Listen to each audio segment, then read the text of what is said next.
تو 3 روٹیاں کھایا کرتا تھا، اب ایک لقمہ بھی نہ توڑا جائے۔ اماں کہتی بیٹے خیر ہے، اماں جی پتہ کوئی نہیں، کوئی اندر کمی ہے کسی چیز کی، کوئی خبر نہیں، پتہ کوئی نہیں۔ خواجہ صاحب رحمت اللہ تعالی علیہ کا وہ مرید اماں بار بار پوچھتی لیکن کوئی بات ہو تو بتائے نا، کچھ نہیں اماں کوئی نہیں۔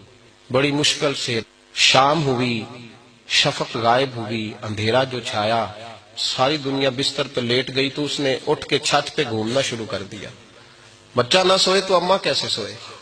اماں بھی چھت پہ آئی، کہا بیٹے کیا بات ہے؟ کہا اماں پتہ کوئی نہیں، کوئی میری نیند اڑا کے لے گیا ہے۔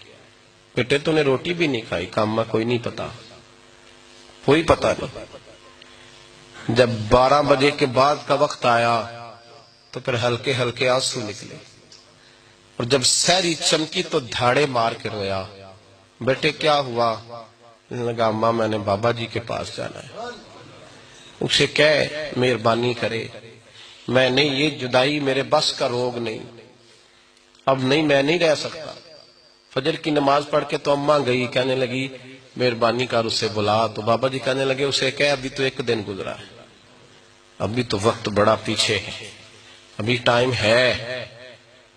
بس اگلے دن کی جو شام ہوئی تو ماں کے قدموں میں گر گیا، کہنے لگا خدا کا واسطہ اسے کہو میرا نہیں گزارا ہوتا، اب نہیں، اب عادی ہو گیا، اب اگر اس کی دید کا نشہ نہ ملا تو مر جاؤں۔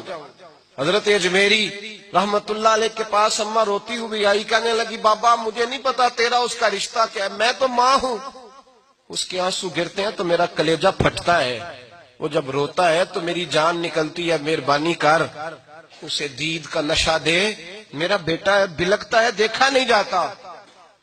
جب یہ لفظ کہے تو آپ فرمانے لگے ماں تو اویس کرنی کی ہو تو میرے رسول دیدار منع کر دیتے ہیں، تو ماں بن کے آئی ہے تو تجھے کیسے روک دوں؟ فرمایا جا اسے کہہ آ جائے۔